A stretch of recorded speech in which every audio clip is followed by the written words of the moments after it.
Қайырлы күн достар, сіздермен бірге Жазира. Бүгін кәді қосылған пирог жасайтын боламыз. Ең алдымен кәдінің қабығын ашып, оны үккіштен өткізіп аламыз.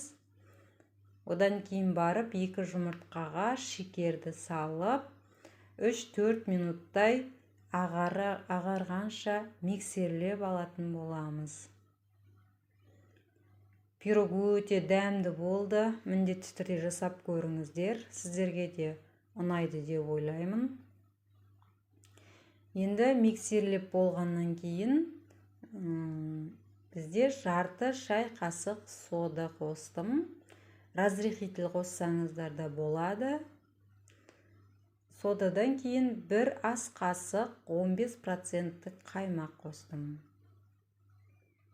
Барлығын араластырып алғаннан кейін енді осы салмаға үккіштен өткізілген кәдіні араластырып аламыз. Жақсылап біркелкі болғанша араластырамыз.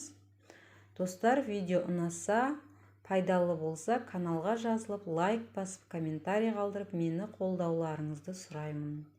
Енді ұнды аздап, жақсылап біркелкі болғанша көбірек ұзағырақ араластырамыз. Себебі арасында құрғақ жерлері қалып кетпеу керек. Достар, осы пирогқа керекті заттардың мөлшерлерінің барлығын описание бөліміне жазып қалдырамын.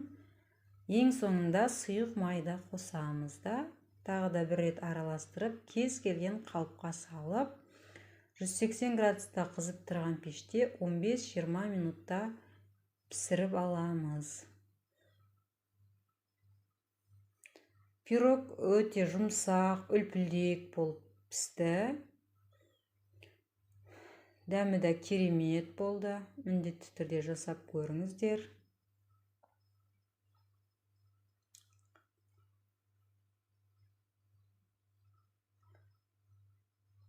Келесі видеода көріскенше сау болыңыздар.